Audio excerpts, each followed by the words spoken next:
La replicación del ADN consiste en la separación de las dos cadenas y la síntesis de otras dos nuevas con una secuencia de bases complementaria de las anteriores.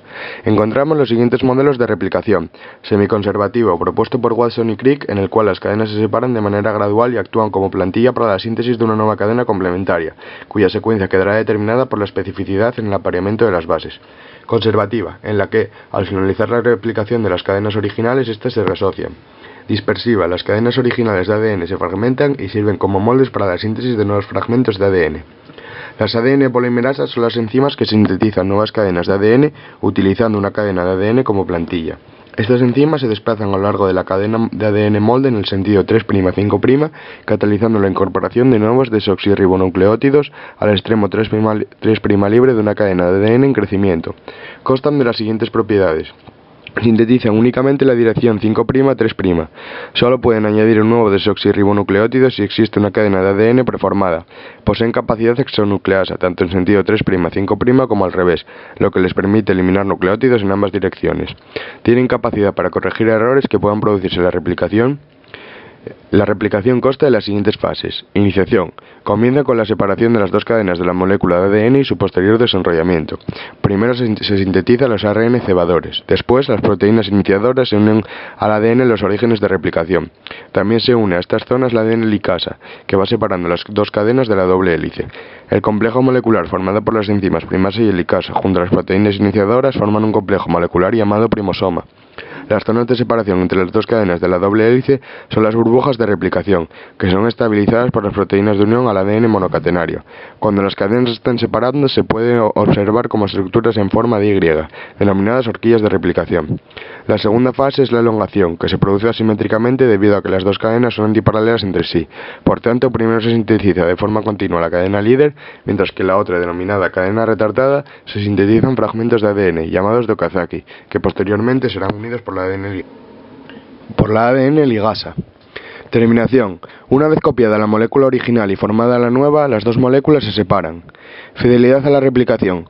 Corrección de errores durante la replicación. La ADN polimerasa contribuye de dos formas a la fidelidad de la replicación.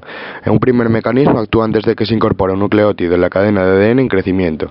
En los raros casos en los que este mecanismo falla, actúa el segundo mecanismo, que se basa en que la introducción de un nucleótido incorrecto produce una distorsión que no permite la unión del siguiente.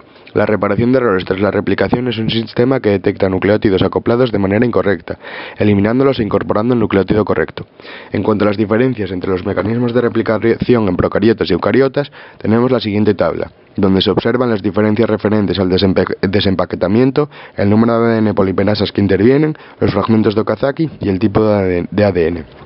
Sobre los tipos de mutaciones tenemos en primer lugar las génicas, que consisten en la alteración de la secuencia de nucleótidos de un gen y pueden deberse a sustituciones de bases, que pueden ser de transición o transversión atendiendo al tipo de base sustituida, o a inserciones y delecciones de nucleótidos. Las sustituciones de bases provocan la alteración de un codón en el ARN mensajero y pueden generar mutaciones de cambio de sentido, que provocan que el nuevo codón que se origine codifique un aminoácido diferente, mutaciones sin sentido, que se originan cuando el nuevo codón es un codón de terminación, lo que provoca que la traducción termine prematuramente y que la proteína sea más corta y probablemente no funcional, y mutaciones silenciosas, que se producen cuando el codón nuevo codifica el mismo aminoácido debido a la degeneración del código genético. Las inserciones y delecciones provocan cambios en el marco de lectura del ARN mensajero y alteran todos los aminoácidos codificados por los codones que sigan a la mutación. En segundo lugar, tenemos las mutaciones cromosómicas, que afectan a un segmento cromosómico que incluye varios genes. Pueden ser delecciones, pérdida de un segmento, duplicaciones, duplicación de un segmento, inversiones, un segmento se separa, gira 180 grados y se ensambla de nuevo, o translocaciones, intercambio de segmentos entre cromosomas no homólogos. Por último, tenemos las mutaciones genómicas, que alteran el número de cromosomas propio de la especie. Existen dos tipos: aneuploidías, consisten en el aumento o disminución de uno o varios cromosomas, se deben a alteraciones en el reparto de cromosomas durante la mitosis o la meiosis. Destacan las nulisomías, falta de un par de cromosomas homólogos, las monosomías, falta de un solo cromosoma, y las trisomías, ganancia de un cromosoma. Como ejemplo de estas últimas tenemos enfermedades como el síndrome de Down o el síndrome de Edwards. Las células han desarrollado diversos mecanismos de reparación del ADN, como la escisión de bases, donde los ADN glucosilases reconocen un tipo específico de base alterada y catalizan su eliminación, o la escisión de nucleótidos, donde se reparan alteraciones grandes del ADN. Otra forma de producir diversidad genética consiste en generar nuevas combinaciones de genes. Aquí encontramos dos mecanismos: la recombinación genética, que consiste en el intercambio de segmentos entre cromosomas homólogos, y la transposición, donde los elementos transponibles se desplazan dentro de un mismo cromosoma. El cáncer es un conjunto de enfermedades genéticas que surgen debido a mutaciones de genes que afectan a múltiples actividades celulares.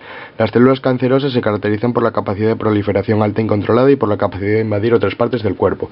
Según el tejido y el tipo celular del que proceden, los cánceres se clasifican en carcinomas, sarcomas, leucemias, neuroblastomas y glioblastomas. El cáncer es el resultado de un proceso de múltiples etapas conocido como selección clonal. Este comienza con una alteración genética que provoca la proliferación anormal de una célula. Esta adquiere alguna ventaja selectiva sobre las demás tras numerosas mutaciones y acabará sus descendientes dominando en la población. Entre las causas del cáncer podemos citar los siguientes factores: la constitución genética del individuo. Aunque el cáncer no es una enfermedad hereditaria, existen mutaciones que incrementan las probabilidades de que el individuo portador desarrolle un cáncer. Las condiciones ambientales, el estilo de vida y la exposición a productos químicos y radiaciones condicionan las posibilidades de desarrollar un cáncer, y las infecciones por ciertos virus.